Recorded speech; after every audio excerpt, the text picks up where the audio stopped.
Bismillahirrahmanirrahim. Assalamualaikum warahmatullahi wabarakatuh. Alhamdulillahilladzi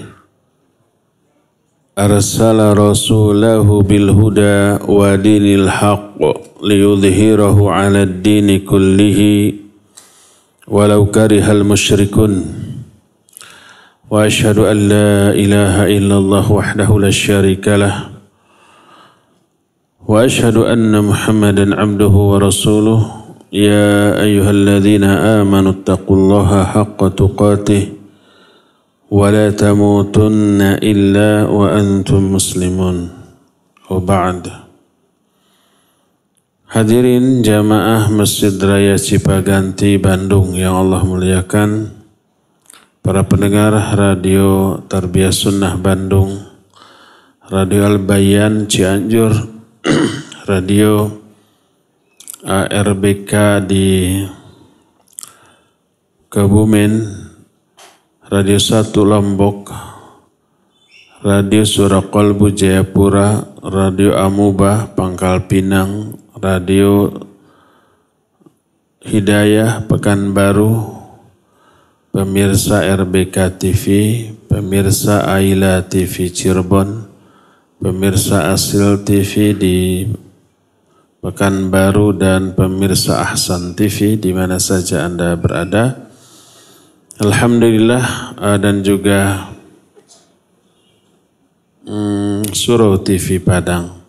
Alhamdulillah, pagi ini kita kembali berjumpa melanjutkan kajian tentang beribadah kepada Allah melalui kandungan asma dan sifat Allah. Kita sudah sampai pada bab buah dari mengenal Allah Azza wa Jalla. Dan poin terakhir, poin ke-7 yang kita bahas pertemuan yang lalu adalah berdoa. Siapa orang yang mengenal Allah dengan pengenalan yang benar dan mendalam, orang itu pasti akan berdoa kepada Allah. Kita lanjut ke buah yang ke-8. Salah satu di antara buah dari ma'rifatullah, buah dari mengenal asma dan sifat Allah adalah ikhlas.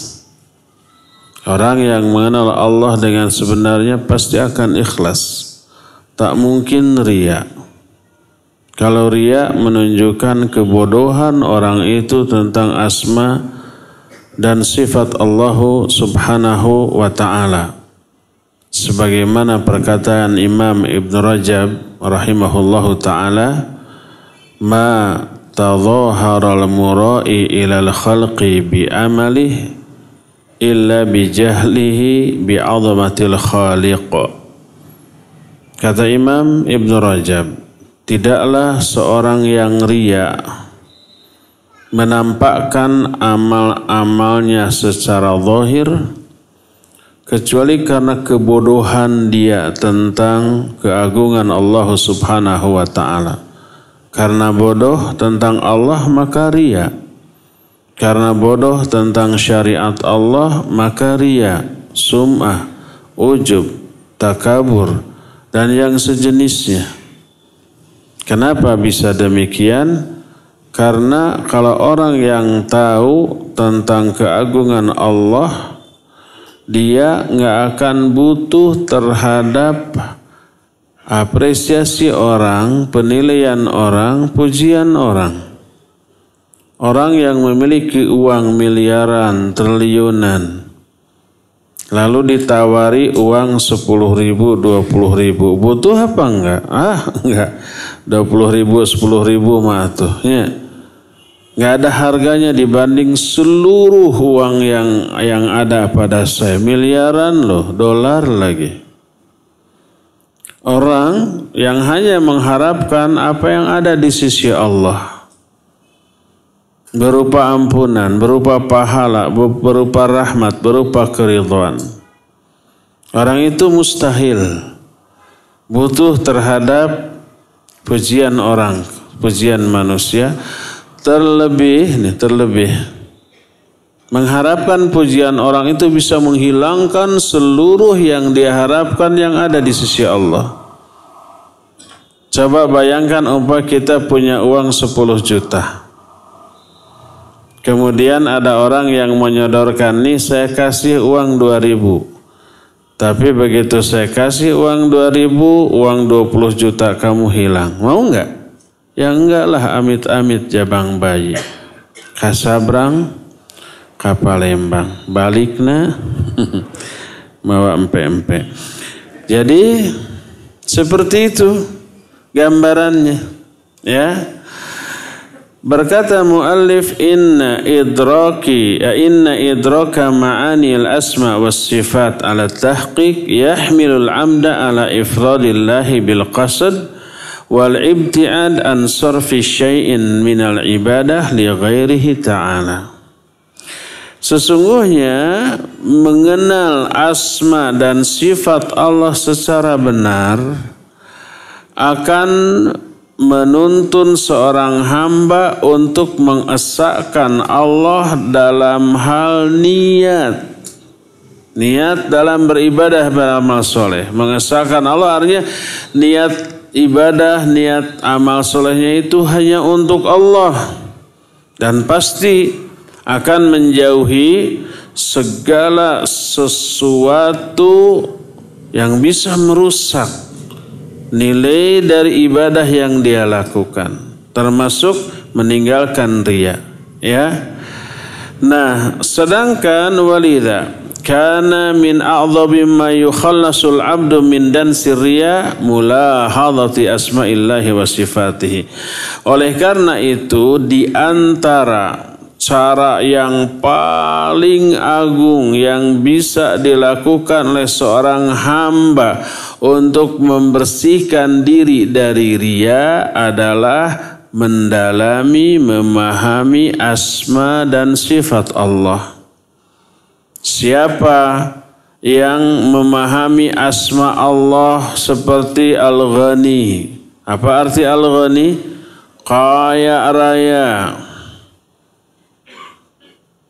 Selain kaya, Ghani juga tidak butuh. Wallahu ghaniyun 'anil alamin, maknanya Allah enggak butuh terhadap seluruh alamin. Seluruh alam ini kekayaan Allah, milik Allah, tapi Allah enggak butuh itu. Kalau enggak butuh, Allah mah kalau ngasih apa yang tidak dia butuhkan, enggak akan sedikit dua dikit, semaunya gitu ya. Seseorang umpamanya ketika kecil suka main kelereng, main karet, main gambar, kan gitu ya. Semua orang waktu kecilnya begitu. Melihat kelereng, melihat gambar, melihat karet, melihat permainan seperti itu, seperti memiliki kekayaan. Akhirnya banyak punya satu kaleng biskuit umpama. Banyak enggak? Banyak, bisa ratusan ya. Dan itu kaleng biskuitnya ada 10, semuanya penuh, bisa ribuan. Bagus-bagus lagi, ada gunduknya, ada yang kecilnya, ada yang sedangnya.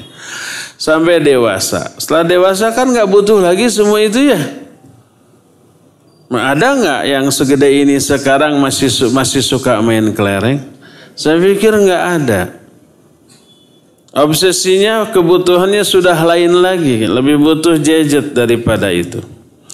Banyak, ada ribuan kelereng, ada anak kecil minta, dikasih enggak? Sok aja ambil semua, kan gitu ya. Kita sudah enggak butuh lagi kepada kelereng. Dulu waktu kecil dia butuh, dianggap kekayaan kita. Tapi sekarang mah sudah malu lah masa main kelereng terus. Ada anak kecil minta, dirau, gitu ya. Minta lagi dirau, kan begitu ya. Allah Azza wa Jalla pemilik seluruh alam jagat raya, tapi Allah enggak butuh itu. Kalau ada hamba yang meminta dan layak diberi, Allah memberinya tanpa hisab. Wa may yattaqillah yaj'al lahu makhraja wa yarzuqhu min ghairi la yahtasib. Wa yarzuqhu min haitsu la yahtasib. Bukan min ghairi, min haitsu la yahtasib.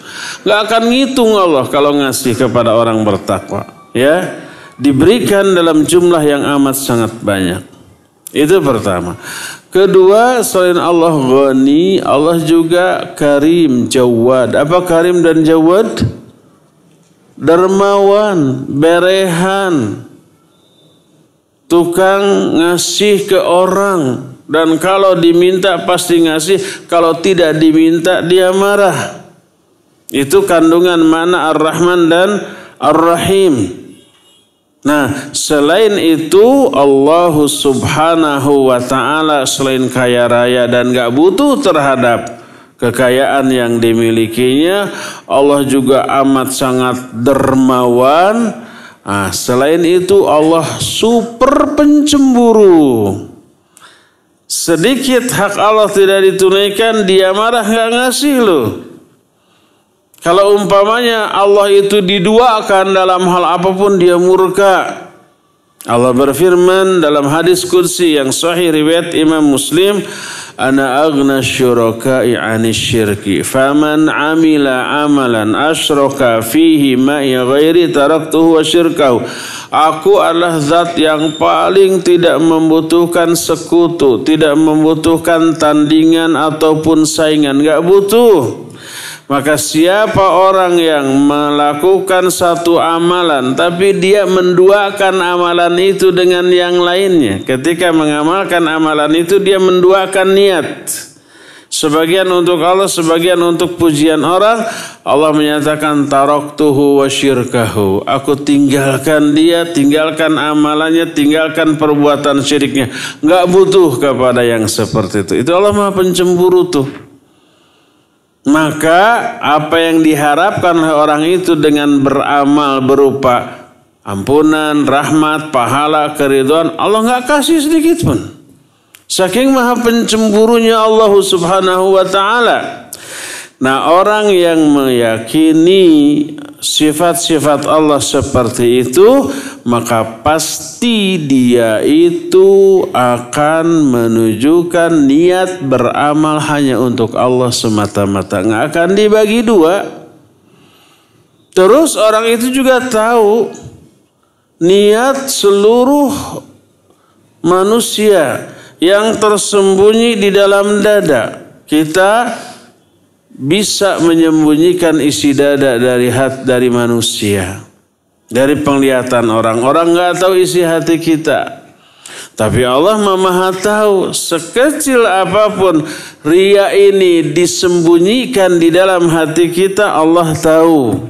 Dan kalau sudah tahu, Allah tolak itu ibadahnya, tolak amalannya. Semua yang Allah janjikan untuk orang beramal nggak akan Allah kasih.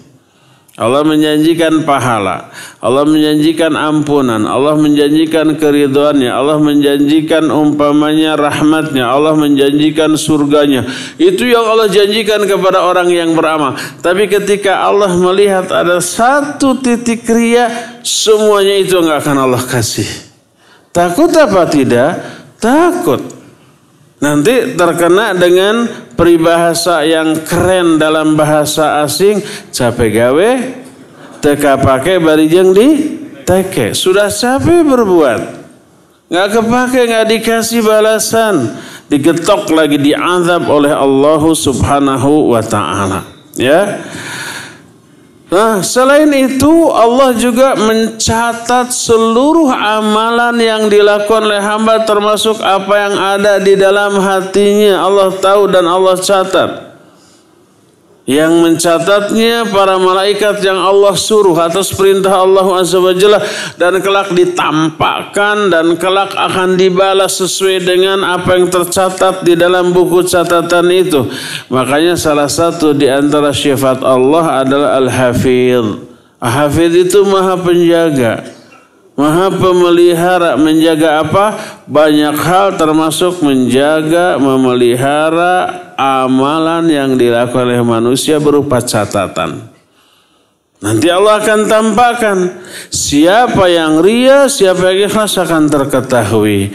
Orang yang tahu hal ini pasti akan takut terhadap perbuatan ria, pasti akan mengikhlaskan seluruh amalnya.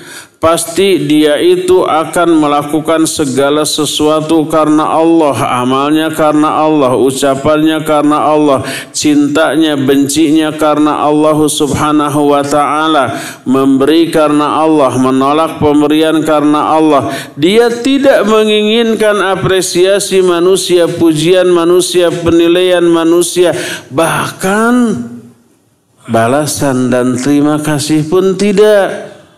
Allah berfirman di dalam surah Al-Insan ayat yang 9, innama nut'imukum liwajhillah la nuridu minkum jazaa'a wala syukura. Innama hanyalah nut'imukum, kami memberi makan kepada kalian liwajhillah, hanya untuk memperoleh wajah Allah. La nuridu minkum jazaa'a wala syukura, tidak mengharapkan dari kalian balasan ataupun ucapan terima kasih.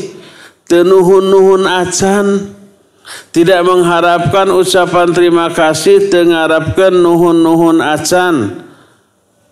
Kalau bahasa kita nggak ada ya, bahasa Sunda, terima kasih tekedah gitunya. Terkedah nganuhunkeun. Kalau dalam bahasa Arab ada syukran, la syukra alal wajib. Umpama kita menolong orang hukumnya apa? Wajib. Yang mampu dan tahu tahu bahwa orang itu butuh pertolongan. Lalu dikatakan syukran. Apa kita la syukra alal wajib? Enggak perlu terima kasih untuk suatu kewajiban. Nah, ada dalam bahasa daerah, don't mention it. Thank you so much, don't mention it. Artinya apa? Tadi la syukru ala wajib. Enggak perlu disebut-sebut lah, kan gitu ya. La nuridu minkum jazaa'a wala syukura. Tidak mengharapkan balasan ataupun ucapan terima kasih. Ya, jadi itulah buah yang akan lahir dari mengenal asma dan sifat Allah. Orang itu akan ikhlas dalam beramal, karena tahu kalau nggak ikhlas ditolak oleh Allah. Kalau nggak ikhlas, apa yang diharapkan dengan amalan itu berupa pahala, berupa ampunan, berupa rahmat, berupa keridhaannya, berupa surganya, itu nggak akan didapat, dihapus, di-cancel oleh Allah subhanahu wa ta'ala, sehingga rugi. Maka kalau ada seorang hamba yang taksir dalam keikhlasannya, apa taksir teh? Kurang dalam keikhlasan, kurang ikhlas.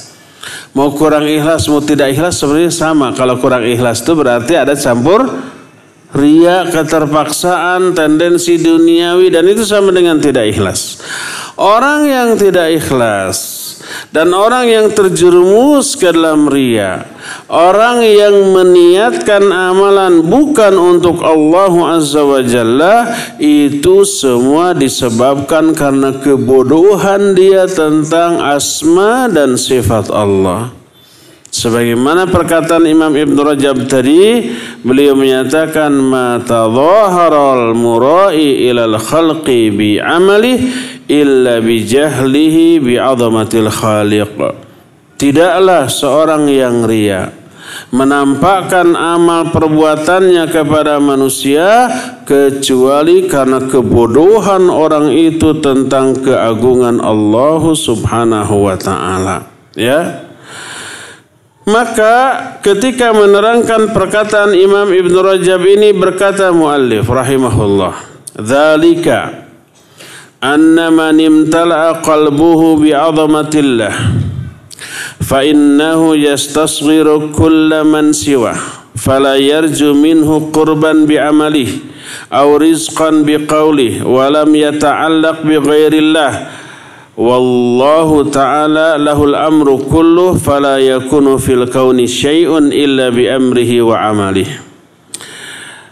Yang dimaksud perkataan Imam Ibn Rajab yang menyatakan bahwa orang yang menampakkan amalnya kepada manusia itu karena kebodohan, itu disebabkan karena orang yang hatinya dipenuhi dengan keagungan Allah, Hanya Allah satu-satunya yang agung.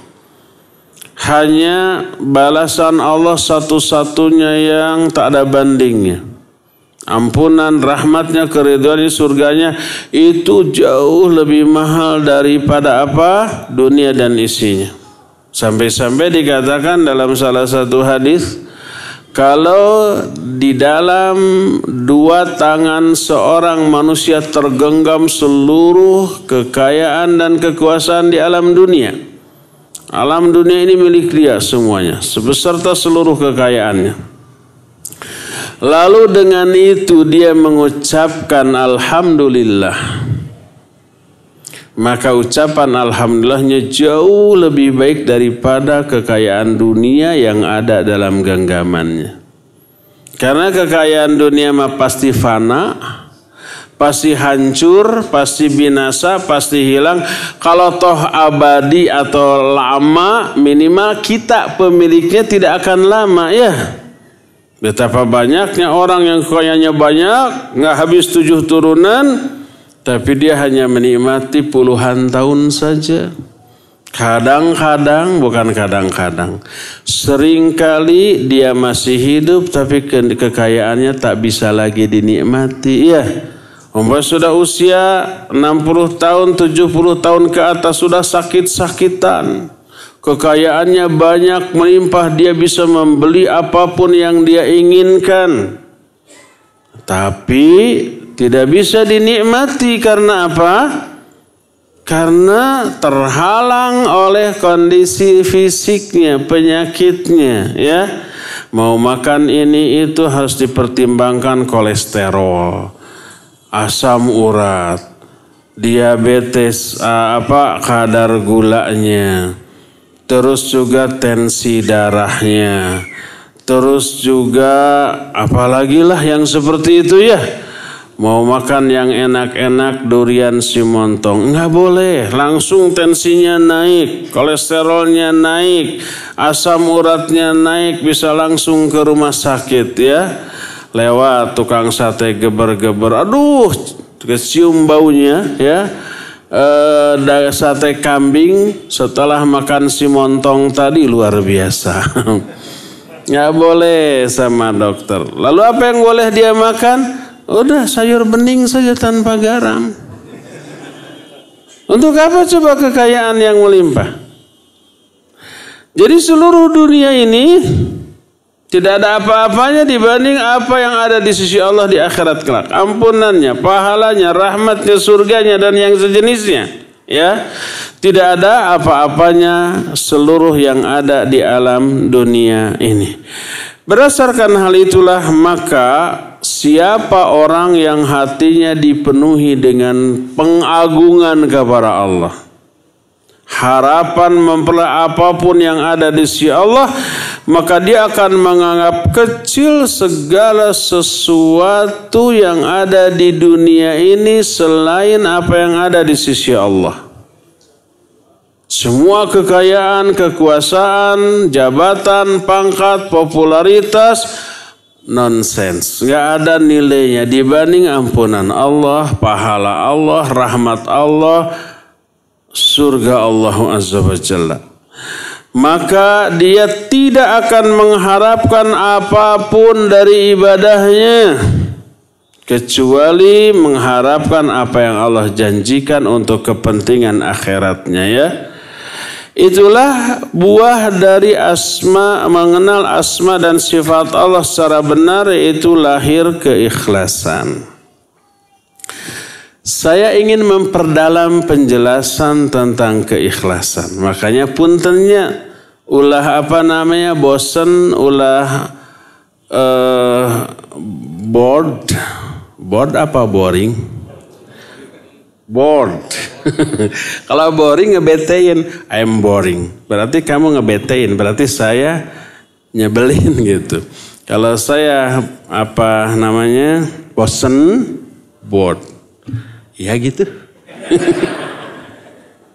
Ada yang pintar bahasa Inggris di sini bisa salah gitu. Jangan bored.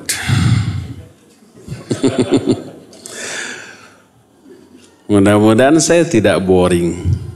Apa artinya? Mudah-mudahan saya tidak membosankan. Mudah-mudahan antum tidak bored. Mudah-mudahan antum tidak bosan. Kamu lagi ngapain? Saya lagi boring. Nah, berarti kamu lagi nyebelin. Pembicaraan tentang ikhlas agak panjang. Gak cukup 1-2 kali pertemuan ya. Mudah-mudahan 3 pertemuan beres. Saking apanya pentingnya masalah ini dan pikabitain, menggiurkan. Apa makna ikhlas? Kita kan tadi harus ikhlas. Dan ikhlas ini buah dari mengenal asma dan sifat Allah Azza wa Jalla. Makanya kita wajib tahu tentang ikhlas, baik secara bahasa ataupun secara istilah syar'i. Penjelasan saya ini berbeda dengan apa yang sudah saya jelaskan ketika membahas tentang amalan hati di ukhuwah setiap hari Kamis sore. Berbeda dengan apa yang saya terangkan di Cimahi dan di Padalarang membahas fikih ikhlas. Beda. Wah, Ustaz ngulang lagi. Iya, temanya ngulang tapi penjelasannya beda loh. Coba lihat saja nanti, dengarkan dan rasakan sensasinya. Walau. Pertama, makna ikhlas secara bahasa diambil dari kata-kata kholas. Kholasnya dengan lam yang panjang. Kholas. Kho, lam, alif, dan sod. Bukan kholas dengan sod artinya dalam bahasa amiyah. Sudah. Gitu ya, kholas. Apa ada kholas? Sudah, tapi itu bahasa amiyah. Ikhlas berasal dari kata-kata kholas, maknanya bersih atau murni. Kalau orang Arab menyatakan khalasa syai'u, sesuatu itu sudah khalas, maknanya sesuatu itu bersih dan hilang seluruh noda dan kotoran dari benda tersebut. Berkata Ibnu Faris ketika menerangkan makna ikhlas, berasal dari kata khalaso, kha, lam, dan sod. Maknanya sama, yaitu tanqiyatus syai' wa tahdhibuhu, membersihkan sesuatu dan memurnikannya. Sehingga makna akhlasa lillahi dinah, seseorang mengikhlaskan agamanya hanya untuk Allah, maknanya meniatkan seluruh pelaksanaan agama hanya untuk Allah. Melaksanakan perintah untuk Allah, meninggalkan larangan Allah itu karena Allah, dan tidak riya di dalam melakukannya. Pelakunya disebut mukhlis. Orang yang mukhlis adalah huwallazi wahhadallahu fi qasdi amalih. Orang yang mukhlis adalah orang yang mengesahkan Allah dalam hal niat ketika beramal. Mengesahkan Allah dalam hal niat maknanya menunjukkan niat itu hanya untuk Allah. Ada lagi istilah lain mukhlas. Disebutnya isim maf'ul. Kalau mukhlis isim fa'il. Isim fa'il itu subjek, mukhlis adalah orang yang ikhlas. Kalau mukhlas objeknya yang diikhlaskan, yang dibuat ikhlas. Siapa orang itu? Huwallazi khalasahu Allah wa tahharahu minad danas fakhtarahu wastafa. Orang yang mukhlas adalah orang yang diikhlaskan hatinya oleh Allah, dibersihkan dari kotoran-kotoran riya, ujub, sum'ah, dan takabur, lalu Allah memilihnya dibanding hamba-hamba yang lain. Kalimat ikhlas adalah kalimat tauhid, Dan ikhlas dalam beribadah dan dalam melakukan ketaatan maknanya tidak riya, tidak sum'ah di dalam melaksanakan ibadah dan ketaatan tersebut. Inilah makna bahasa. Jadi secara bahasa makna ikhlas adalah membersihkan dan mensucikan amalan dari segala hal yang bisa merusak nilai dari amalan itu. Dibersihkan dari riya, dibersihkan dari sum'ah, dibersihkan dari ujub, dari takabur, dari yang sejenis itu. Itu secara apa? Bahasa. Adapun makna ikhlas secara istilah syar'i dikemukakan dengan berbagai macam ungkapan yang berbeda redaksional tapi maksud utamanya sama. Nafsul makna khilaful lafzi. Maknanya sama tapi susunan bahasanya berbeda. Pertama, ada yang mendefinisikan ikhlas dengan makna ifradul haqqi subhanah bil qasdi wa ta'ah. Pertama, ikhlas artinya mengesahkan Allah dalam hal niat dan ketaatan. Diesahkan Allah, niatnya hanya untuk Allah, ketaatannya hanya untuk Allah, bukan kayak untuk yang lain. Kedua, ada lagi yang mendefinisikan ayyakunal amalu lillahi subhanah la nasiba li ghairillahi fi. Beramal hanya untuk Allah dan tidak ada bagian untuk selain Allah. Secuil pun, setitik pun tidak ada yang ditujukan untuk selain Allah. Hanya untuk Allah. Itu definisi kedua. Definisi ketiga, tajridul qasdi ta'atan lil ma'bud. Definisi ketiga dari ikhlas adalah memurnikan niat dalam melakukan ketaatan hanya untuk ma'bud. Apa ma'bud artinya? Yang diibadahi. Siapa? Allah. Memurnikan niat dalam melakukan ketaatan hanya untuk Allah. 4. Istiwa'u amali zahiri wal batin. Ikhlas artinya samanya antara amalan lahir dan amalan batin. Sama. Tidak ada perbedaan. Apalagi bertolak belakang. Ada dua makna yang dimaksud amalan lahir dan amalan batin. Maksud pertama, amalan lahirlah amalan yang dilakukan oleh anggota badan. Amalan batinlah amalan yang dilakukan oleh jiwa atau hatinya. Itu sama, selaras. Kedua, makna amalan lahir adalah amalan yang dilakukan di tengah orang banyak. Terlihat, amalan batin maknanya amalan yang dilakukan ketika menyendiri. Nah, baik ketika sendirian ataupun ada orang, amalnya itu nggak ada bedanya. Sama gitu-gitu juga. Ketika sholat sendirian sama, lamanya sekian ya. Cara rukunya sekian menit, cara lama duduknya sekian menit, itu sama. Di hadapan orang banyak juga sama, nggak ada bedanya. Kalau ada perbedaan ketika sendirian 4 rakaat cuma 2 menit, ketika di tengah orang banyak 2 rakaat sampai 10 menit. Beda apa sama? Beda. Itu nggak ikhlas tuh. Jadi baik sendirian ataupun di tengah orang banyak tak ada bedanya. Baik lahiriahnya ataupun batiniahnya tak ada bedanya. Karena apa? Karena seluruh amalnya dia niatkan hanya untuk dinilai oleh Allah, bukan oleh manusia. Sebodoh amat manusia mau memuji, mau mencela, mau negatif, mau positif, mau ngasih like, mau ngasih unlike, mau jadi apa, lover atau hater, nggak peduli. EGP. Apa EGP? Emang gue pikirin? Nggak perlu, nggak butuh komen orang. Yang dibutuhkan adalah penilaian dan balasan dari Allah Azza wa Jalla. Kalau itu yang menjadi niat, nggak akan ada bedanya sholat sendirian ataupun di tengah orang banyak.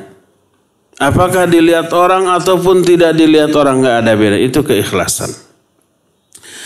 Berkata Sahal At-Tustari, Sahal Tustari dia menyatakan, nadharal aqyasu fi tafsiril ikhlas. Falam yajidu ghaira hadha an takuna harakatuhu wa sukunuhu fi sirrihi wa alaniyatihi lillahi wahdah la syarikalah la yumazihu syai'un la nafsun wala hawan wala dunya. Kata Sahal At-Tustari, orang akyas itu para ulama, orang-orang yang cerdas menelaah tafsir tentang ikhlas, definisi penjelasan tentang ikhlas. Mereka tidak menemukan definisi tentang ikhlas kecuali tercakup dalam kalimat berikut ini, yaitu seluruh gerakannya ataupun diamnya. Gerakan itu ya amalan dia, gerakan dia ataupun diam dia, baik ketika bersendirian ataupun di tengah orang banyak, seluruhnya hanya untuk Allah semata-mata dan tidak ada syarikat baginya, tidak tercampuri oleh keinginan pribadi, hawa nafsu atau kepentingan dunia. Kalau dia bergerak, makna bergerak beramal, baik dengan anggota badan atau dengan lisan, ucapan. Kalau dia berbicara karena Allah. Kalau dia beraksi, beramal, beramalnya karena Allah. Kalau dia harus diam, berdiamnya juga karena Allah. Ada nggak diam bukan karena Allah? Ada. Diamnya karena syaitan. Salah satunya diam dari kemungkaran. Diam dari keburukan. Nggak boleh diam dari kemungkaran dan keburukan. Maka disebutnya as-sukun as-samtu minal batil as-syaitanul ahras. Diam diri dari kebatilan, berdiam diri dari kemungkaran, itu syaitan yang bisu. Membisunya aja kalau syaitan dosa. Membisunya kalau itu setan, tetap itu keburukan, karena bisunya dari sesuatu yang tidak boleh kita berdiam diri di sana. Harus mengingkarinya. Oleh karena itu orang yang ikhlas adalah orang yang seluruh aksi dan amalnya, baik ucapan, perbuatan ataupun diamnya, baik ketika bersendirian ataupun berada di tengah orang banyak, semuanya karena Allah. Tidak tercampur oleh tendensi pribadi, hawa nafsu dan kepentingan dunia. Itu penjelasan dari Sahal At-Tustari itu dinukil oleh Imam Al-Baihaqi dalam kitab Syu'abul Iman dan As-Sunanul Kubra. Berkata ulama lain tentang ikhlas. Al-ikhlas alla tatluba ala amalika syahidan ghairallah wala mujazian siwa. Ikhlas itu adalah engkau tidak membutuhkan saksi atas amalmu selain Allah, dan tidak mengharapkan balasan atas amalmu selain balasan dari Allah. Dari manusia tidak, walaupun balasannya berupa jempol, berupa likes, berupa pujian, berupa apresiasi, berupa komentar yang sesuai dengan harapan kita. Enggak sama sekali. Jadi amal yang dilakukannya hanya ingin disaksikan oleh Allah. Manusia mah nggak perlu tahu apa yang saya lakukan gitu. Dan hanya ingin memperoleh balasan dari Allah Subhanahu wa ta'ala. Nah, berdasarkan hal itu, orang yang ikhlas adalah orang yang selalu menyembunyikan kebaikannya, melebihi dia menyembunyikan amal buruknya. Saya pernah membuat tulisan di Facebook beberapa tahun lalu dengan judul menyembunyikan amal baik. Dikutip perkataan para ulama, di antaranya perkataan sebagian ulama yang menyatakan uktumu hasanatikum asyadda min an taktumu sayyiatikum. Sembunyikan amal-amal baikmu melebihi kamu menyembunyikan amal burukmu. Kalau kita melakukan amal buruk, mau nggak amal buruk kita diketahui orang? Tidak mau, karena malu ya, memalukan, bikin nggak pede di hadapan orang yang tahu keburukan kita. Maka kita umpetin, kita sembunyikan. Pas ada orang yang membuka aib kita, gimana? Marah kita ya enggak? Benci kepada orangnya. Nah, makanya disembunyikan. Karena takut ketahuan, memalukan. Kalau menyembunyikan keburukan itu seperti itu, menyembunyikan amal baik harus lebih lagi dari seperti itu. Lebih ketat. Dan boleh marah kepada orang-orang yang mengekspos kebaikan-kebaikan kita. Karena mengancam. Kita bisa ujub ya. Kita berusaha menyembunyikan, tiba-tiba ada orang yang memberitahukan, wah si anu hebat. Kita sendiri nggak tahu bahwa dia itu tahu kebaikan kita. Loh, kok tiba-tiba tuh diekspos? Terancam nggak kita? Terancam, bisa terhapus. Alhamdulillah ada yang tahu gening. Tuh kan begitu. Akhirnya ujub dengan amalnya. Merasa overconfidence di hadapan orang atas kebaikannya. Terlalu percaya diri, terlalu pede gitu ya. Dan itu berbahaya. Bisa menghapus amal-amal kita. Makanya pernah seorang alim, Ibnu Mubarak rahimahullahu ta'ala. Ya. Beliau selalu menyembunyikan amal-amal baiknya. Sampai seseorang itu merasa heran, apa sih kelebihan Abdullah Mubarak sampai begitu dimuliakan orang? Saya ingin tahu kehebatan amal yang dilakukan. Dalam suatu safar dia ikut malam tahajud, dia juga sama tahajud. Baca Quran sama baca Quran, zikir sama zikir. Terus tidak ada perbedaan. Apa yang dia lakukan juga biasa saya lakukan sehari-hari. Tapi kenapa beliau istimewa? Suatu saat pas akan makan malam, sudah ngariung bersama dengan diterangi oleh cempor. Oleh lampu, bukan lampu yang kayak begini terang benderang. Dulu mah ngetetet. Tahu ngetetet? Hanya kecil saja tapi cukup menerangi sekitarnya dengan radius paling semeter 2 meter gitu ya. Seperti suatu saat makan malam. Masih diperhatikan apa yang dilakukan, diucapkan oleh Abdullah bin Mubarak, ekspresinya nggak ada istimewanya. Ternyata ketika akan makan malam tanpa sengaja rep teh si lampu teh parem. Gelap, gelap. Tidak terlihat lagi kan bagaimana yang dilakukan orang, ekspresi orang dan seterusnya. Nah, kemudian tanpa diduga cekes. Apa yang terjadi? Dihurungkan dari eta lampu. Yang aku pertama kali lihat langsung melihat wajah Abdullah bin Mubarak. Apa yang terlihat? Aku melihat beliau melelehkan air mata di pipinya dan ketika terang langsung membuang mukanya, menyembunyikan wajahnya dari tatapan orang. Menangis. Ini mungkin kelebihan yang tidak dimiliki orang. Tidak dimiliki oleh saya. Saya mau terang mau gelap. Nggak ngefek ya.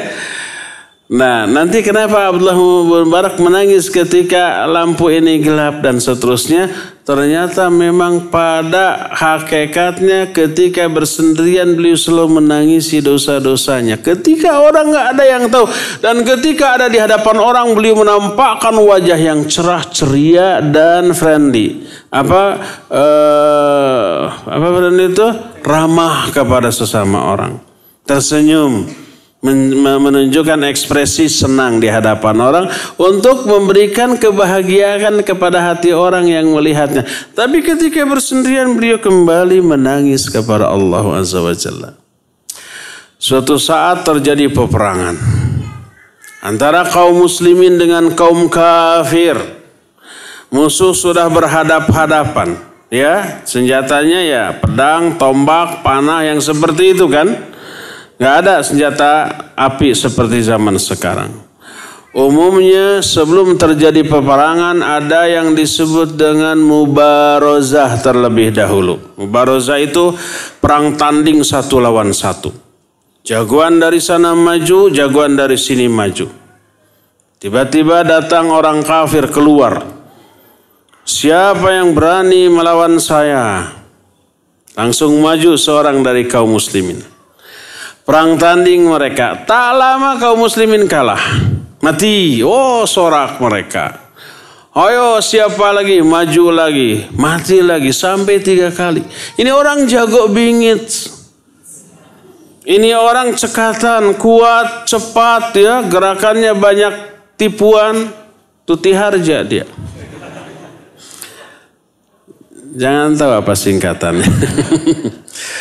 Sampai setelah 3 orang semua kaum jagoan dari kaum muslimin gugur, tak ada lagi yang maju. Tambah congak dia, ayo siapa lagi? Dasar muslim lemah.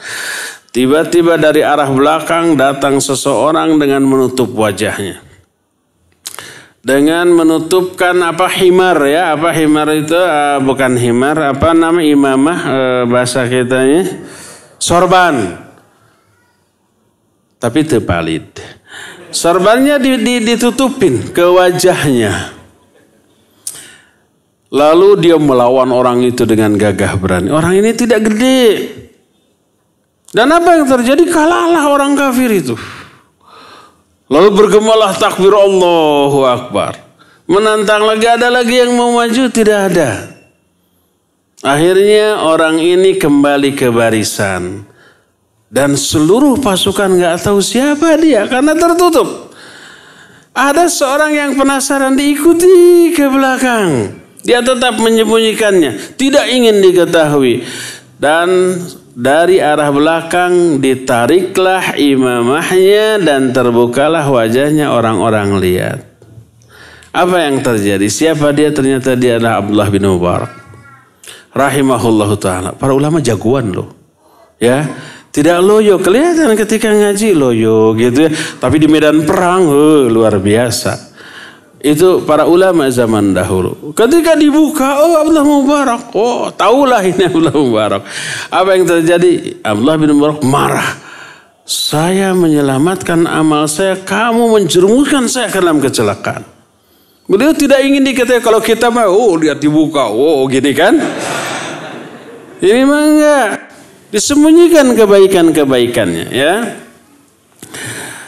Inilah keikhlasan yang hanya dimiliki oleh orang-orang tertentu yang terpilih oleh Allah Azza wa Jalla. Berkata Al-Imam Ibnu Qayyim rahimahullah tentang ikhlas, al-ikhlas wa tasfiyatul amal min kulli syaibah bihaitsu la yumazihu syai'un min iradatin nafs imma bi talabi tazayyun fi qulubil khalq wa imma bi talabi madhihim wal hurubi min dhammihim aw bi talabi ta'dhimihim aw bi talabi amwalihim aw khidmatihim aw mahabbatihim aw qada'i hawaijihi ala aydihim aw ghairi dhalik min al ilal wasyawaib wal iradatil fasidah allati tajtami'u ala syai'in wahid wa huwa iradatu ma siwallahi bi hadzal amal. Kata Imam Ibnu Qayyim, ikhlas adalah membersihkan amal dari seluruh noda yang bisa merusaknya. Dengan cara tidak tercampuri oleh tendensi-tendensi pribadi dengan amalnya. Baik tendensi pribadi itu ingin dianggap hebat dalam pandangan sesama manusia. atau ingin pujian mereka, atau untuk menghindarkan celaan mereka agar tidak dicela. Sebab ada orang beramal agar tidak dianggap tercela oleh orang. Kenapa kamu di masjid suka kalau masuk tahiyatul masjid qabla dan ba'da? Ya itu kan saya malu, saya panitia daurah, saya panitia pengajian sudah tahunan. Kalau saya nggak sholat sunat, nanti orang mencibir, ya isi atama gitu. Kan begitu ya. Dalam rangka tidak dicibir orang, dia melakukan ibadah.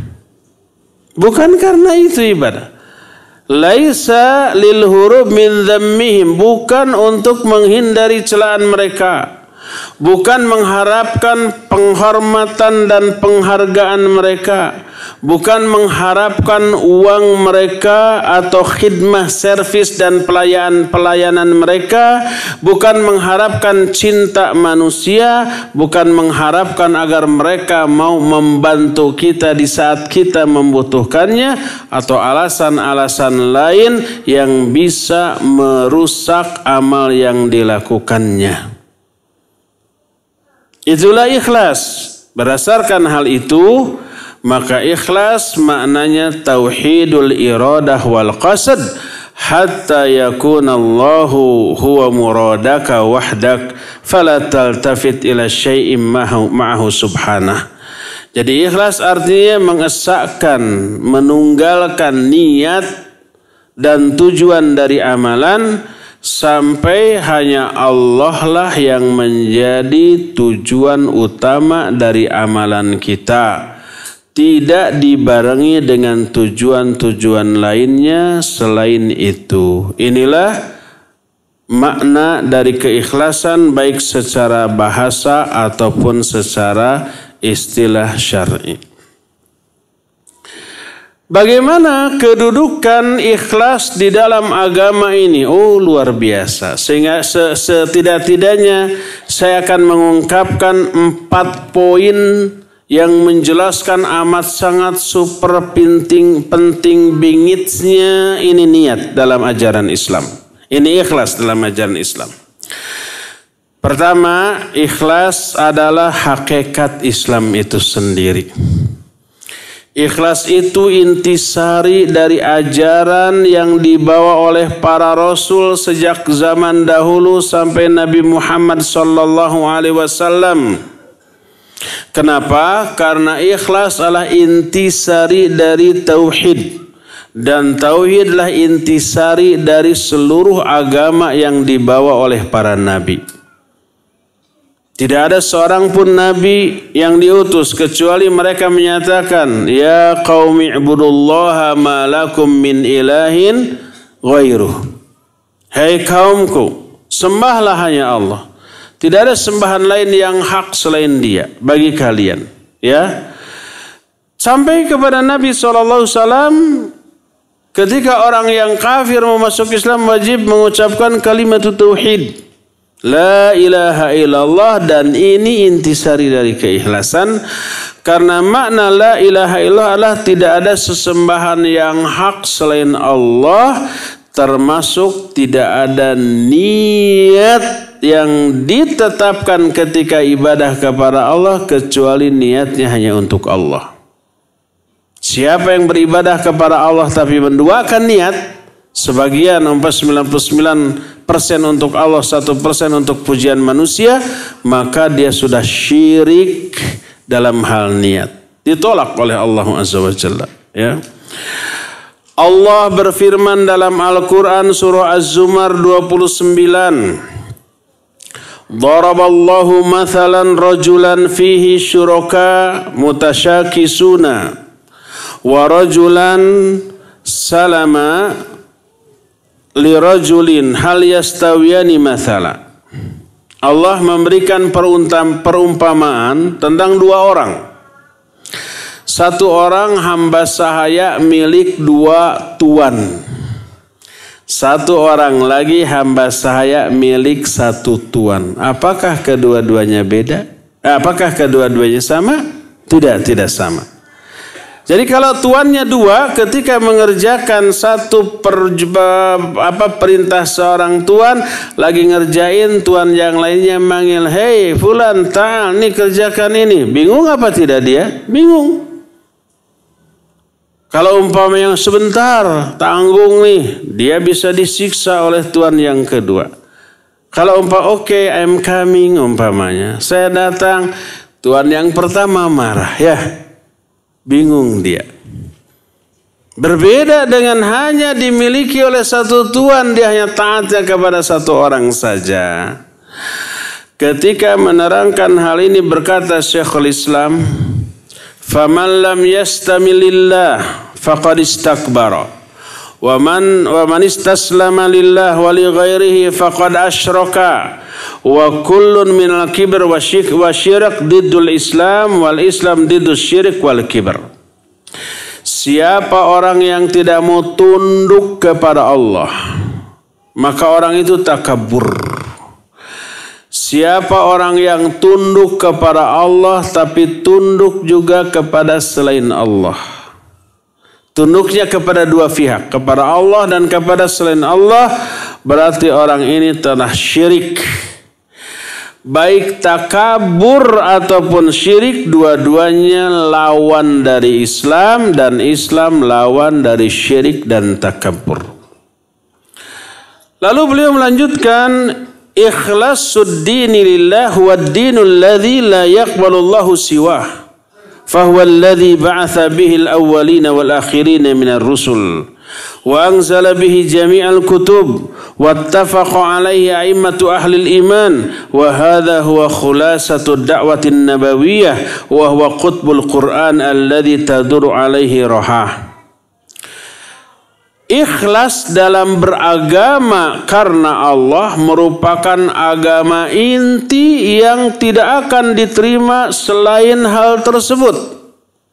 Itulah ajaran yang seluruh nabi telah diutus membawa ajaran ini dari awal sampai akhir.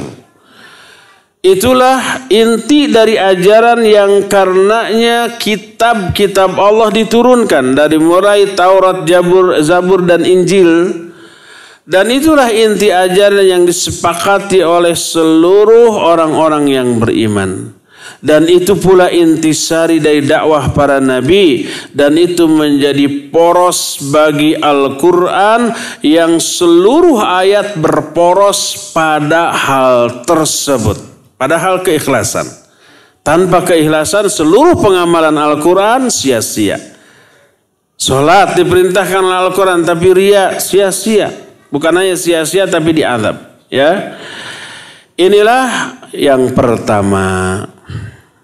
Jadi kedudukan ikhlas di dalam ajaran Islam adalah ikhlas merupakan hakikat dan intisari dari ajaran Islam itu sendiri. Kedua, Islam adalah fitrah yang seluruh manusia diciptakan di atas fitrah itu. Bukan Islam, ikhlas ya. Saya tadi ngomong ikhlas apa Islam? Islam, afwan. Ikhlas. Ikhlas itu fitrah yang seluruh manusia diciptakan di atas fitrah ikhlas tersebut. Apa yang menjadi dalil? Tentu saja Quran dan hadis yang sahih. Di antaranya, apa sih tujuan utama diciptakannya jin dan manusia? Untuk ibadah. Ibadahnya kepada siapa? Kepada Allah, dan itu ikhlas. Allah berfirman, "Wa ma khalaqtul jinna wal insa illa liya'budun." Apa hubungan ayat ini dengan keikhlasan? Hubungannya jelas, erat. Di sana dalam kalimat itu ada pasangan huruf nafi dan huruf istitsna. Huruf nafi adalah ma. Nafi itu artinya tidak. Huruf yang bermakna tidak, wama dan tidaklah. Ma ini huruf nafi. Khalaqtu, aku menciptakan al-jinna wal ins, jin dan manusia. Illa di sini sebutnya huruf istisna. Kalau dalam satu kalimat dalam bahasa Arab ada pasangan nafi dan istisna disebutnya litakhsis, untuk memberi makna khusus, lil hasr, untuk memberi makna batasan. Makanya disebut hanya. Jadi tidaklah aku ciptakan jin dan manusia kecuali untuk beribadah. Maknanya aku ciptakan jin dan manusia hanya khusus untuk ibadah. Itu pertama. Kedua, mengandung makna penghususan, ibadahnya hanya kepada Allah. Tidak boleh kepada yang lain. Termasuk menetapkan niat dalam ibadah hanya untuk Allah, tidak kepada yang lain. Jadi syiriknya ini harus dihindari dari dua jenis syirik. Syirik besar dan syirik kecil. Menghindari syirik besar, nggak boleh beribadah kepada selain Allah. Hanya kepada Allah. Ketika orang ibadah kepada Allah tapi ibadah kepada selain Allah, ini syirik besar. Kedua, hindari juga syirik kecil. Ibadahnya hanya kepada Allah tapi niatnya kadang-kadang dibagi dua. Sebagian untuk Allah, sebagian untuk pujian manusia. Ini syirik kecil. Wajib dihindarkan. Menghindarkan syirik besar, tidak boleh ibadah kepada selain Allah, hanya kepada Allah. Menghindarkan syirik kecil, tidak boleh meniatkan amalan untuk selain Allah, hanya untuk Allah. Inilah tauhid dan inilah ikhlas. Dan Allah menyatakan wa ma khalaqtul jinna wal insa illa liya'budun. Tidaklah aku ciptakan jin dan manusia kecuali hanya untuk ibadah kepadaku. Sudah include, tercakup di dalamnya ikhlas dalam beribadah kepadaku. Hanya ibadah kepadaku, ya ibadahnya hanya kepadaku, ya niat ibadahnya hanya untukku. Untuk Allah Azza wa Jalla. Dan seluruh manusia diciptakan di atas prinsip ini, prinsip ikhlas. Berfirman Allah Azza wa Jalla di dalam hadis qudsi.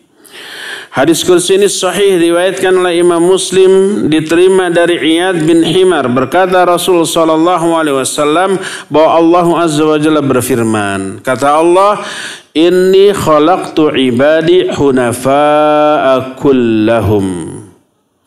Sesungguhnya aku telah ciptakan manusia hamba-hambaku dalam keadaan lurus seluruhnya.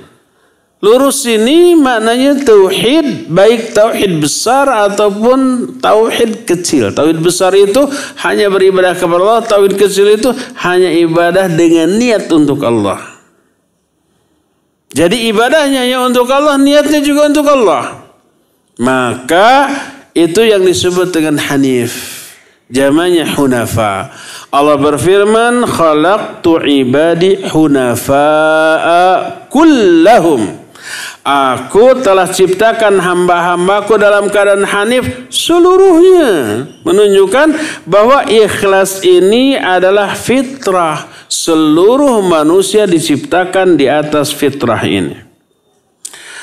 Suatu saat Umar bin Khattab bertanya kepada Mu'adz bin Jabal radhiyallahu an. Kata Umar, suatu saat Umar bertemu dengan Mu'adz, dipegat, "Hei Mu'adz, aku bertanya kepadamu, ma qiwamu hadhil ummah?"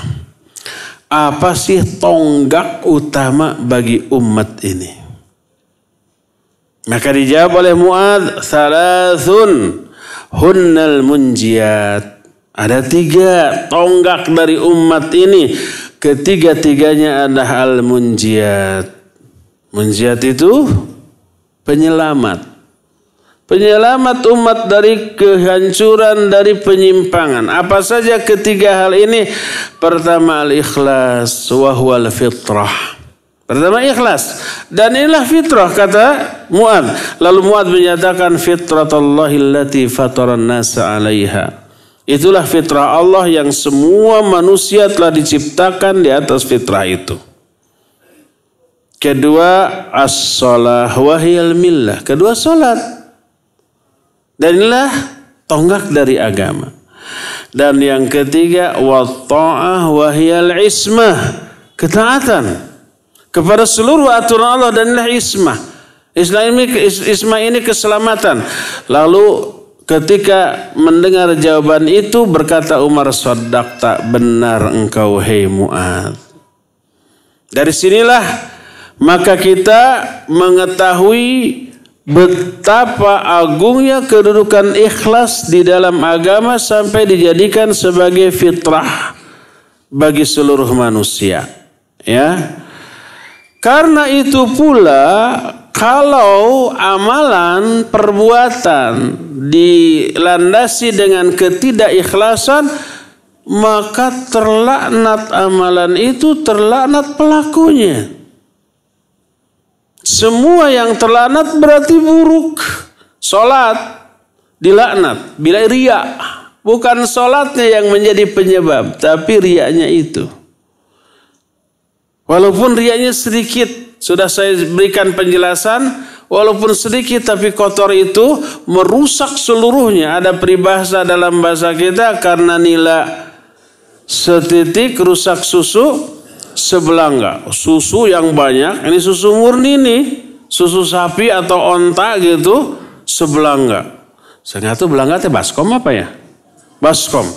Itu ada nila setitik, racun setitik. Apa yang terjadi? Seluruh susunya dibuang. Walaupun hanya setitik dan bagian lainnya tidak tercampuri, tapi kita nggak berani ya. Saya juga sudah jelaskan ahwat beli bakso karena rata-rata ahwat bakso maniak. Mang bakso 2 mangkok ya untuk sendiri. Siapkan cadangan 2 lagi. Ketika ngaladangan teh melayani hacih. Itu si tukang bakso apa? Bersin ada yang loncat. Sedikit. Kita lihat. Berani nggak ahwat nih Neng? Enak. Oh enggak, kenapa? Itu tadi waktu bersin ada yang loncat. Kan sedikit Neng. Merubah rasa apa tidak? Tidak. Mungkin sedikit asin. Merubah aroma? Enggak. Merubah teksturnya segala? Enggak berubah. Tapi kenapa enggak berani? Enggak mau? Enggak, ganti lagi dengan yang baru. Kata si Emang, boleh Neng, tapi tadi juga ada yang loncat ke baskomnya tuh. Ke apa namanya? Ke bulengnya. Bukan bahasa Sunda. Ke langsengnya. Apa kata si ahwat? Nggak jadi, pulang lagi. Ya, besok datang lagi, tapi jangan bersin lagi. Walaupun kotorannya sedikit, tidak merubah rasa, tidak merubah aroma, tidak merubah apapun, kita nggak berani karena ada noda sedikit. Walaupun noda itu berbahaya apa tidak? Tergantung. Kalau dia punya TBC berbahaya, bisa nular. Kalau sehat mungkin nggak berbahaya. Itu kita. Apalagi Allah yang maha thayyib, innallaha thayyibun la yaqbalu illa thayyiba. Allah itu maha baik dan tidak mau menerima kecuali yang baik-baik, ya. Maka semua amalan yang tidak ikhlas terlaknat. Sebagaimana sabda Rasul sallallahu alaihi wasallam, ad-dunya mal'unatun. Mal'unun ma fiha illa mabtughiya bihi wajhullahi azza wa jalla. Dunia ini terlaknat. Tapi banyak orang yang ngejar dunia ya, mengejar sesuatu yang dilaknat. Terlaknat pula seluruh isi dunia, kecuali segala sesuatu yang dilakukan dalam rangka mencari wajah Allah. Kecuali amalan yang ikhlas. Itu yang tidak dilaknat, ya. Hadis ini lafaznya berbeda-beda. Hadis tersebut dikeluarkan oleh Imam At-Tirmidzi, Ibnu Majah dan yang lain-lain dengan lafaz yang berbeda. Di antaranya ad-dunya mal'unatun mal'unun ma fiha illa dzikrullah wa ma wallahu wa ma au aliman au muta'alliman. Dunia ini terlaknat. Terlaknat juga semua yang ada di dunia kecuali zikrullah dan orang-orang atau segala sesuatu yang membantu menopang zikrullah, atau orang berilmu atau orang yang sedang belajar ilmu. Nah, kita ini sekarang terhindar dari laknat karena sedang belajar ilmu asal ikhlas. Kalau tidak ikhlas terlaknat pula. Ada gitu yang ngaji tapi tidak ikhlas. Ada, umpama nuker sendal. Saya beberapa kali hilang di sini. Dan hilangnya itu ketika saya nyindir ngomong begini. Jadi pas keluar hilang, kayaknya dendam tuh, mana Mana sendal si Ustaz? Nah, itu tidak ikhlas. Jangan-jangan hilang lagi nih. Kedua, ada juga umpamanya yang datangnya ke sini itu dalam rangka nyari jodoh ada. Siapa tahu dipertemukan dengan jodohnya di sini ya. Pas ada yang diincer gitu ya, itu. Ternyata besok lusanya ngirim undangan dia mau nikah. Lemes, nggak mau ngaji lagi Ada yang kayak begitu? Ada. Beberapa waktu yang lalu ada yang SMS ke saya tuh. Ustaz, saya malas ngaji lagi ya. Kenapa? Ikhwan yang saya incer dan dulu pernah menyatakan ke saya tapi saya tunda-tunda, nanti mau nikah sebentar lagi. Makanya saya lemes ngaji. Karena apa ngajinya? Nanti kalau udah dapat jodoh gak ngaji lagi ya? Atau jodoh yang diincernya direbut orang? Iya, sudah berhenti lagi ngajinya. Oleh karena itu orang yang seperti itu gak akan lama ngajinya. Karena tidak karena Allah Azza wa Jalla ya. Jadi itulah penyebab kenapa segala sesuatu yang tidak karena Allah terlaknat. Karena Allah tolak. Selain Allah tolak juga orang itu diazab. Berdasarkan hal itulah maka mempelajari dan meluruskan aspek niat jauh lebih penting daripada beramal itu sendiri. Sebagaimana Yahya bin Katsir rahimahullah menyatakan, ta'allamun niyyah fa innaha ablag minal amal wa dzalika li'annaha tablughu bi sahibiha ma la yablughu wa ma la yablughu amaluhu. Pelajari oleh kalian niat. Karena niat itu lebih penting, lebih berharga daripada amalan itu sendiri. Karena apa? Karena niat bisa menjangkau apa-apa yang tidak bisa terjangkau oleh amalan. Niat bisa meraih keutamaan yang tidak bisa diraih dengan amalan. Nah, ini ada bab tersendiri yang akan kita jelaskan kemudian insyaallah. Mu'alif juga di sini menyatakan kama sayati insyaallah, sebagaimana nanti akan datang penjelasannya tentang hal ini. Sampai-sampai Ibnu Abi Hamzah, salah seorang ulama ahli hadis pensyarah kitab Sahih Bukhari. Jadi Sahih Bukhari itu banyak yang mensyarah, ada Umdatul Qari ya, ada Fathul Bari dan banyak lagi yang lainnya. Termasuk salah satunya adalah Ibnu Abi Hamzah menyatakan wadidtu annahu law kana minal fuqaha man laysa lahu syughlun illa ay yu'allima an-nasa maqasidahum fi a'malihim wa yaq'uda ila at-tadris fi a'malin niyyah laysa illa fa innahu ma utiya ala katsiri minan nas illa min tabdi'in niyyat. Tuh bayangkan kata Ibnu Abi Hamzah, aku sangat berharap ada seorang aja ulama fuqaha, ahli fiqih yang tidak memiliki kesibukan apapun kecuali hanya mengajarkan niat kepada manusia dalam amalan mereka supaya ikhlas. Lalu orang itu duduk mengajar tentang amalan hati, amalan niat yang tidak ada pelajaran lain yang diajarkan kecuali itu. Karena disebutkan ma'utiya ala katsiri minan nas, tidak ada yang banyak dilakukan oleh manusia pada zaman sekarang kecuali mereka mengabaikan aspek niat ini.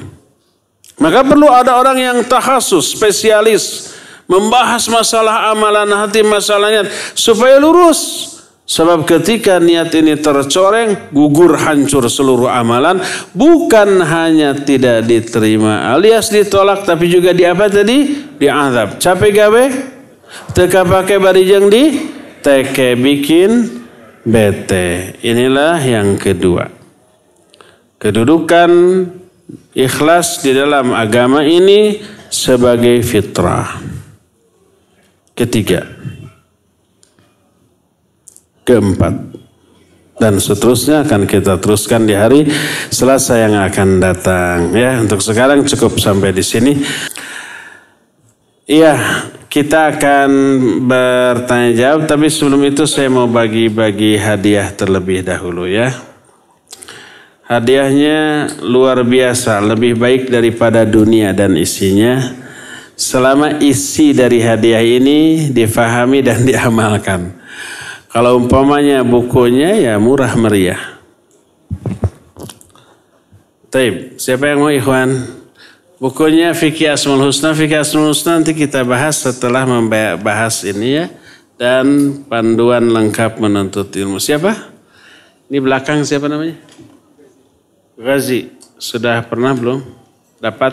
Belum. Mike. Ghazi.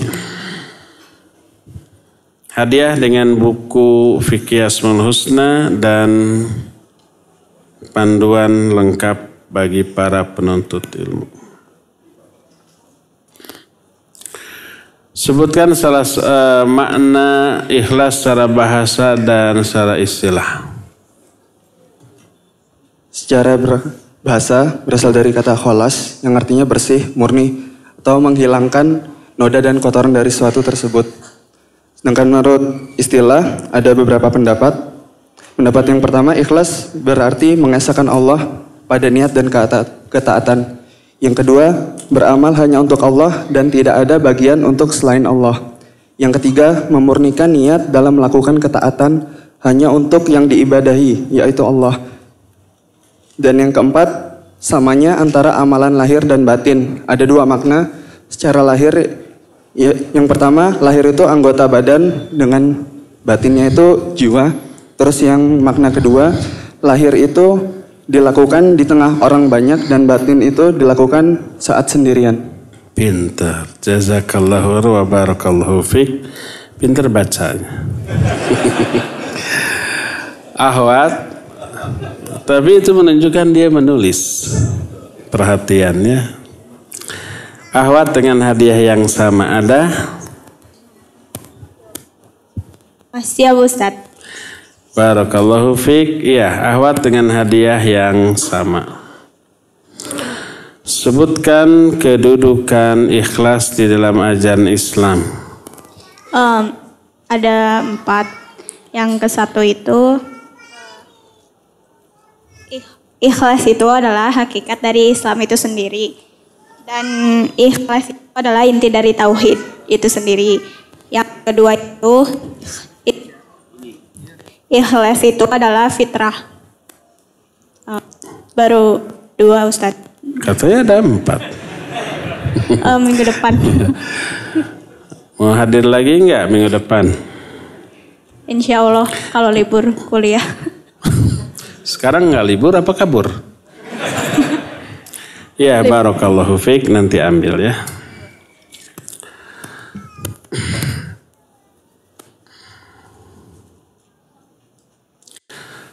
Assalamualaikum warahmatullahi wabarakatuh. Ustaz, terkadang saat sholat sunnah qabliyah di masjid, seringkali syaitan membisikkan ada yang lihat kita. Dan sebab lainnya karena sholat mayoritas yang ada di daerah anak kebanyakan tidak sesuai sunnah. Jadi perasaan yang melihat itu banyak, suka sedikit terlihat sedikit oleh mata, suka sedikit terlihat sedikit oleh mata. Ngelirik kayaknya lagi sholatnya ya. Iya, pertama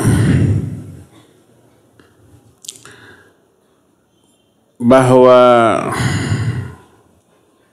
kita ada yang melihat sholat kita itu sesuatu yang tidak bisa dihindarkan. Nah, mungkin kita mengumumkan sebelum sholat. Jamaah sekalian, saya mau sholat sunat, tolong jangan dilihat ya, biar tidak riya. Nggak mungkin begitu. Jadi sholat sunat dan dilihat itu sesuatu yang lumrah biasa ya. Apa yang harus kita lakukan agar tidak riya? Fokuslah niat hanya untuk Allah. Tepislah seluruh keinginan untuk dipuji. Sebodoh amat dengan penglihatan orang, penilaian orang terhadap sholat kita. Mau dianggap aneh, kan rata-rata yang sesuai sunnah dianggap anehnya. Atau mau dianggap lumrah, dianggap wajar, nggak ngaruh. Mau dicela, silakan. Mau dipuji, sabodo teuing. EGP tadi. Fokus kepada Allah Azza wa Jalla. Fokus niatnya hanya ingin dinilai oleh Allah, dipuji oleh Allah, dibalas oleh Allah, bukan untuk pujian manusia, ya. Fokuslah pikiran hati kepada penghayatan terhadap bacaan. Sehingga nggak ada waktu untuk memikirkan apresiasi orang atas sholat kita. Jadi selama kita bisa menepis seluruh keinginan untuk riya dengan cara mengembalikan keikhlasan hanya untuk Allah, mengembalikan konsentrasi dan fokus kepada bacaan, selama itu insya Allah perasaan merasa dilihat tadi tidak akan memadaratkan kita. Baru memadaratkan kita kalau kita khawatir dicela, kalau ada kekurangan dalam sholat kita dicela oleh manusia. Khawatir umpamanya dianggap aneh sholat kita oleh manusia, lalu kita menyesuaikan gerakan sholat dengan kebiasaan orang di tempat itu. Nah, baru itu bisa merusak. Berarti ingin dinilai oleh orang, ya. Jadi kembalikan keikhlasan, fokus hanya untuk Allah, dan kembalikan fokus perhatian untuk menghayati bacaan yang kita baca. Pembahasan tentang ikhlas yang tadi dan pertemuan berikutnya dibahas diambil dari kitab apa? A'malul Qulub. Ini kitab baru, yang baru sebulan kira-kira ada orang yang ngasih atau kurang. Saya baca, bagus bingit. Saya nggak tahan, ingin segera baca berulang-ulang, ingin mengajarkan sesegera mungkin. Ada peluang, saya ajarkan. Jazahullahu khairah kepada yang memberikannya, ya. Ini jariah nanti ngalir terus, ya. Jangan-jangan besok banyak lagi yang bawa kitab ngasih ke saya nih. Kitab ini jangan. Ini tanpa sengaja tertemukan, alhamdulillah. Kalau ada saya temukan di maktabah manapun atau di toko manapun, lihat ini pas insya Allah saya beli, ya. Tapi alhamdulillah nggak perlu beli, gratis. Jazahullahu khairan.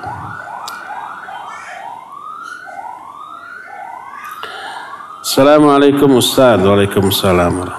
Bolehkah melaksanakan umrah berkali-kali selama di sana dengan cara keluar dulu dari kota Mekah? Fa inna khairal hadyi hadyi Muhammadin sallallahu alaihi wasallam. Sebaik-baik petunjuk adalah petunjuk Nabi Muhammad sallallahu alaihi wasallam. Nabi pernah ke Mekah menurut riwayat 20 hari, menurut riwayat lain 18 hari ketika Futuh Mekah. Bisa nggak beliau melakukan umrah tiap hari? Jangankan tiap hari, setiap hari 2-3 kali bisa. Apakah beliau dan para sahabat melakukan itu? Ternyata tidak.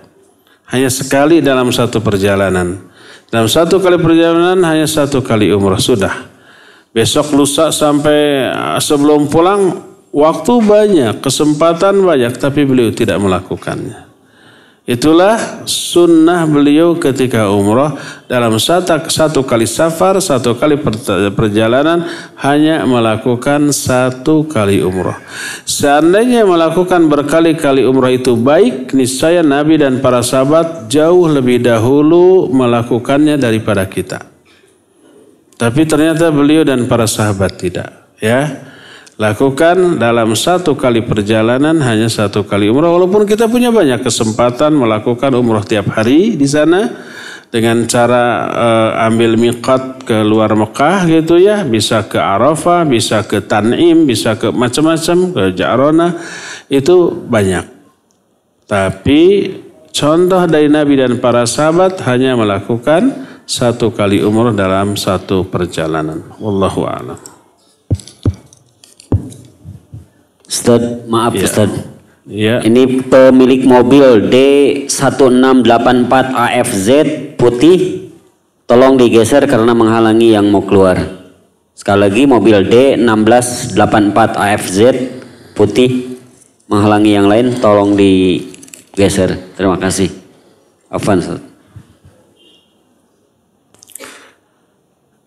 Assalamualaikum warahmatullahi wabarakatuh. Ustaz, bolehkah kita memajang alat musik dalam rumah tapi tidak dimainkan? Untuk apa?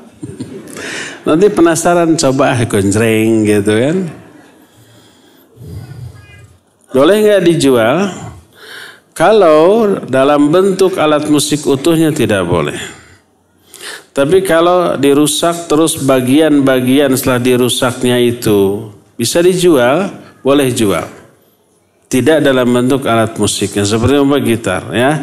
Kemudian dicopotin senarnya, jual. Mungkin untuk mancing gitu, untuk apa gitu ya. Atau kayunya untuk kayu bakar, untuk apa, itu dibolehkan. Tapi menjual dalam bentuk alat musiknya secara utuh tidak dibolehkan.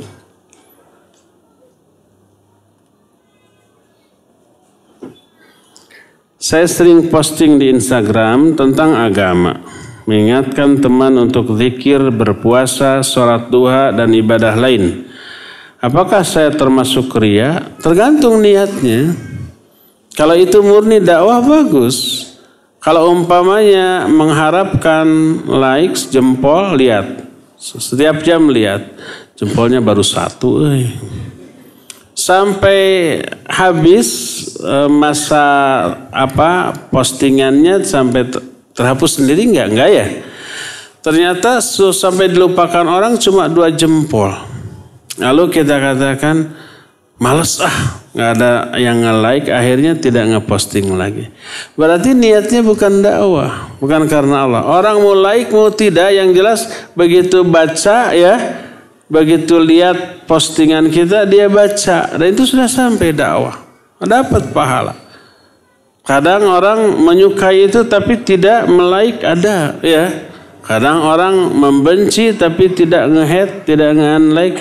Ada jempol kebalik nggak? Ada ya? Di Instagram nggak ada rasanya.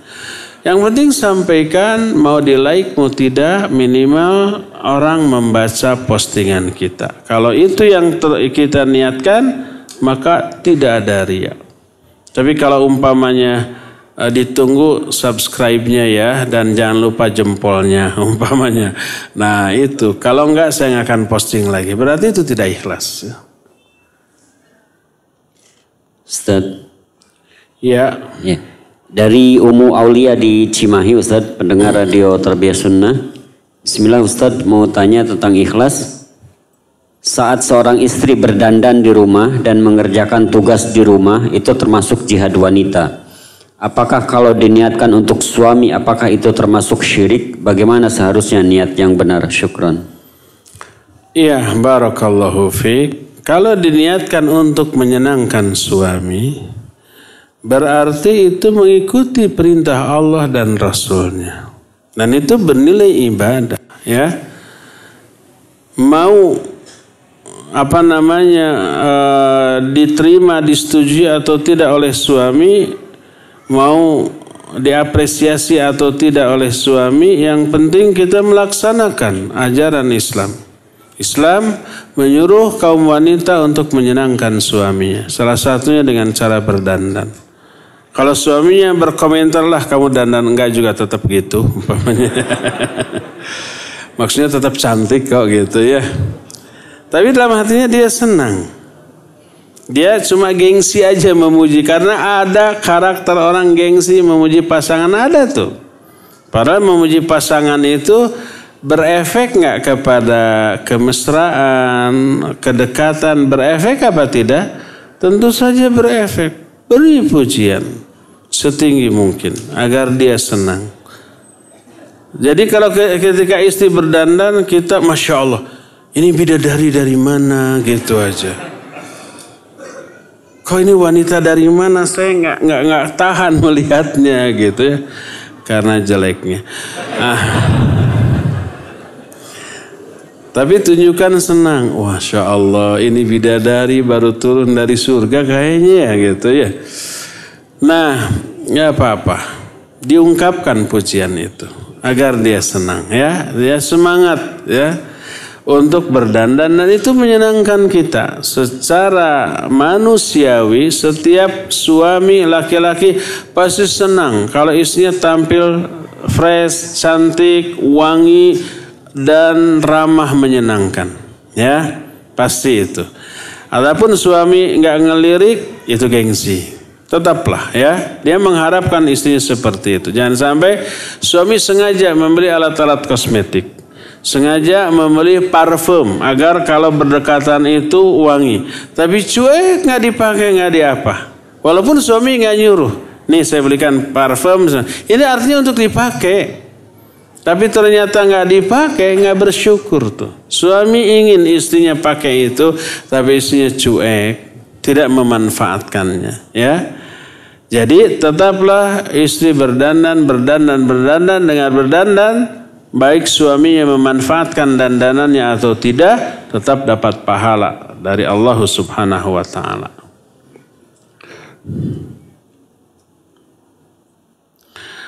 Apa boleh seorang wanita meminta cerai karena sudah tidak tahan dengan kelakuan suami?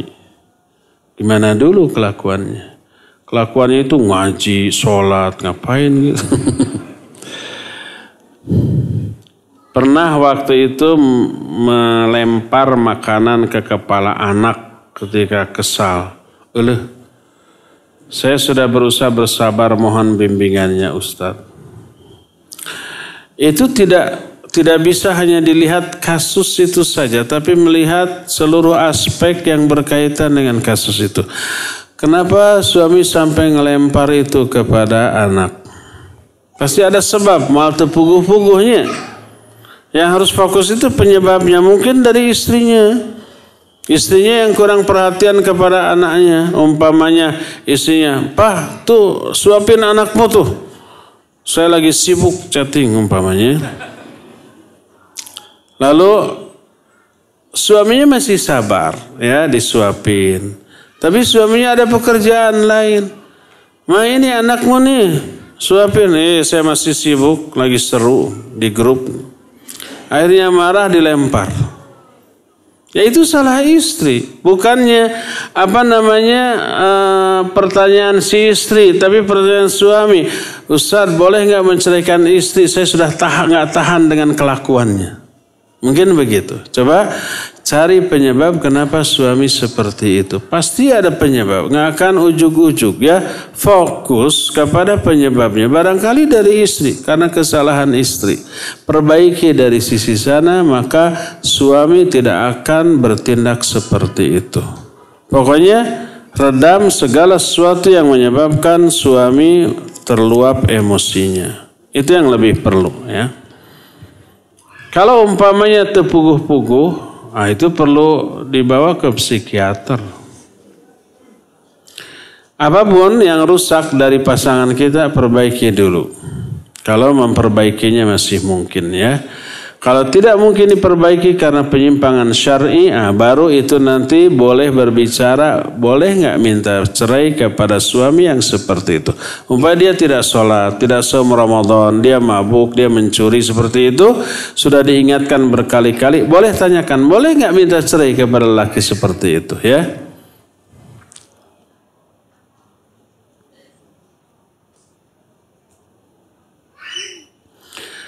Mohon nasihat, Ana dapat proposal untuk sumbangan acara yang tidak sesuai dengan syariat. Nggak boleh dibantu. Bagaimana kalau acara dangdutan ada proposal? Apakah kita kasih? Enggak, karena itu maksiat. Ya. Termasuk juga kalau penyimpangannya itu berupa kebid'ahan, maka tidak boleh. Ta'awun 'alal itsmi wal 'udwan.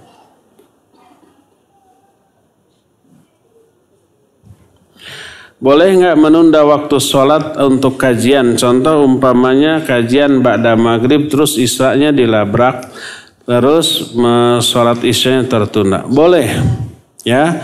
Boleh azan dulu, waktu isya berhenti dulu, setelah itu lanjutkan kajian, beres kajian nanti sholat isya berjamaah, dibolehkan. Ustaz, ya. Dari pemirsa Ahsan TV di Kadipaten Majalengka, Bapak Damiri namanya. Assalamualaikum Ustaz. Saya tidak pernah ziarah kubur orang tua. Apakah saya berdosa atau menjadi anak yang durhaka? Iya, barakallahu fiik. Ziarah kubur hukum asalnya sunnah, baik ke orang tua ataupun ke yang lain-lain, ya. Jadi kalau kita memiliki waktu luang, sempatkan untuk ziarah kubur. Ketika ziarah kubur, doakan orang tua, ya, dan ambil ibrah. Tapi kalau karena satu dan lain hal tidak memungkinkan, maka cukup doakan orang tua tanpa harus ziarah kubur. Jadi berbeda antara mendoakan orang tua dengan berziarah kubur. Yang terbagus semuanya dilakukan. Ziarah ke kuburan orang tua lalu doakan dan ambil ibrah pelajaran. Kalau tidak memungkinkan karena adanya uzur, minimal doakan di dalam sholat. Coba baca di setiap sujud dari sholat-sholat kita, baik yang fardu ataupun yang sunnah. Baca doa minta ampunan untuk orang tua, minta rahmat, minta kebaikan dunia akhirat bagi orang tua. Berdoa minta agar orang tua dibebaskan dari azab kubur, diberikan nikmat kubur, ya. Doakan semaksimal sesering yang kita bisa, terutama dalam sholat dan juga lakukan di luar sholat. Itu yang lebih penting, ya. Wallahu a'lam.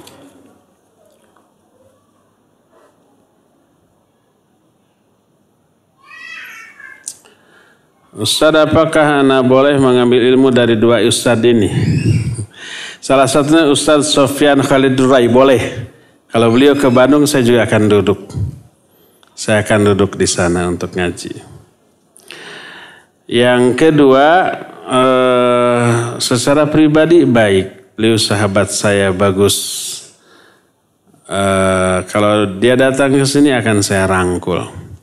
Adapun kalau ngajar, wallahu alam, saya tidak tahu tentang kapabilitas ilmunya, tapi konon ada rumor yang beredar bahwa ustadz-ustadz senior di Jakarta menyatakan bagusnya orang ini belum ngajar dulu karena kapabilitas ilmu yang kurang. Bukan karena urusan akidah dan manhaj. Akidah manhajnya lurus bagus. Tapi kapasitas keilmuannya yang menurut orang-orang terdekat, ustadz-ustadz seniornya, dia harus belajar lagi, ya. Wallahu a'lam.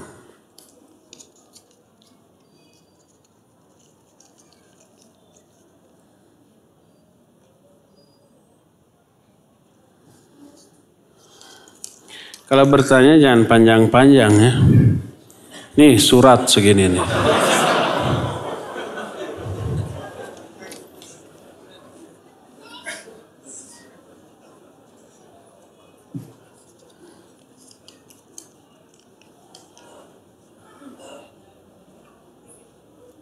Pertanyaan banyak yang sama.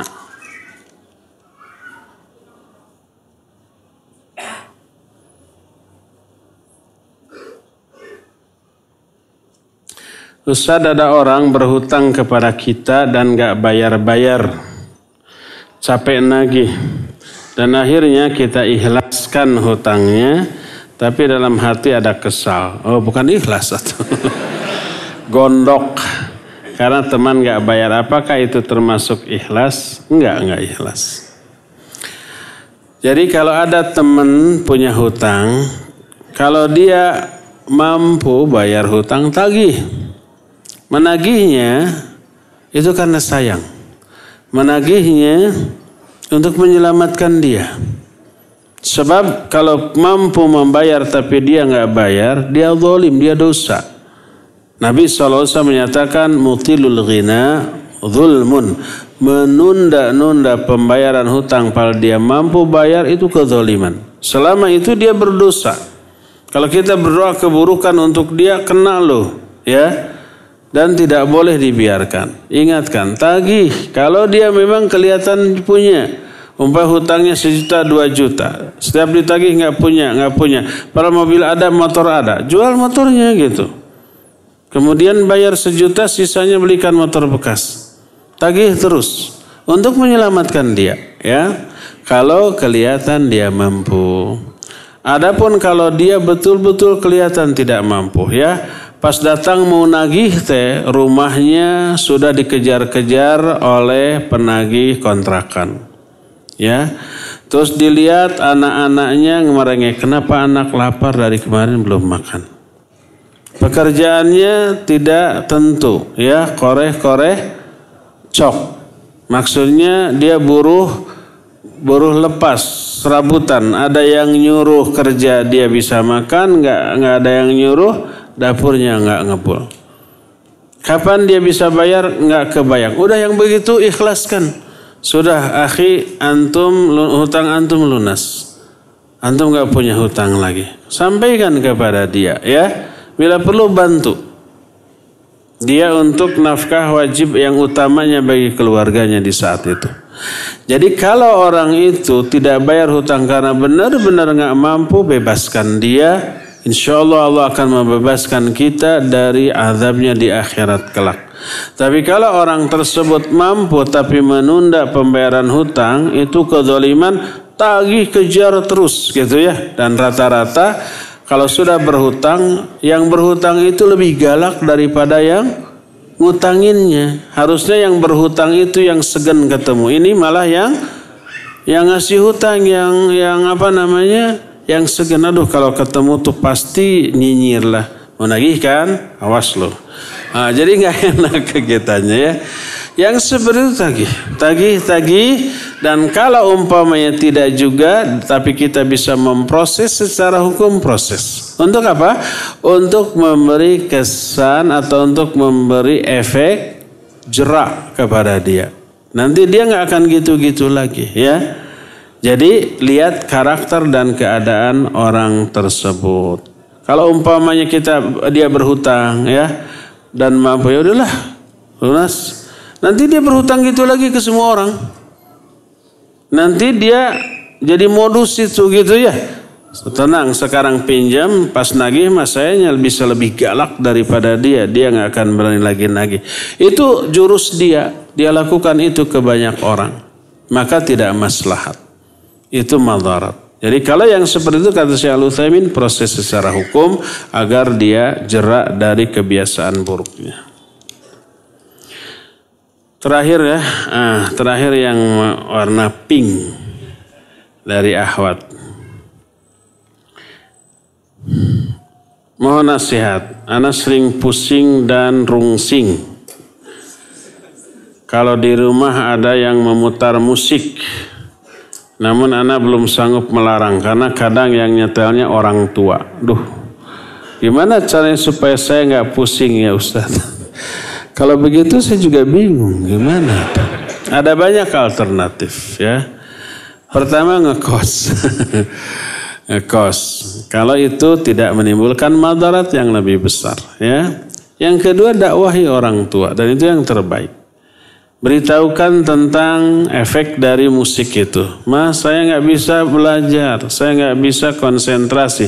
Kalau nanti ujian saya nggak lulus itu karena mamah ya, ini karena musik. Bilang begitu. Mempengaruhi otak saya. Saya jadi lebih suka menghafalkan lagu dan musik daripada pelajaran tuh. Gitu aja. Padahal kita nggak ngapalin. Tapi kalau lagu tanpa diapalin juga, hafal karena sering dengar tiap hari, sehari, hampir setiap saat di rumah lagu itu tanpa dihafalkan, otomatis hafal sendiri gitu ya. Kan seperti itu. Kalau pelajaran dihafal pun susah. Tapi kalau umpamanya intensitas kita menghafal seperti intensitas kita mendengar lagu, mungkin akan hafal juga ya. Dakwahi, berikan penjelasan agar stop ya. Kalau ingin saya lulusnya cum laude gitu, setel nih pengajian. Fresh, sekali baca saya hafal. Kalau sambil dengar pengajian, gitu aja. Jadi itu alternatif kedua. Alternatif pertama pindah kos. Alternatif kedua dakwahi. Alternatif ketiga kondisikan kamar supaya redam suara. Jadi suara menjerit, ada bom juga nggak masuk ke kamar. Cukup sampai di sini. Insyaallah kita jumpa kembali Selasa yang akan datang. Subhanakallahum bihamdik. Asyhadu an la ilaha illa anta astaghfiruka wa atubu ilaik. Walhamdulillahi rabbil alamin. Wassallallahu ala nabiyina Muhammadin wa ala alihi wa ashabihi wasallam. Wassalamualaikum warahmatullahi wabarakatuh.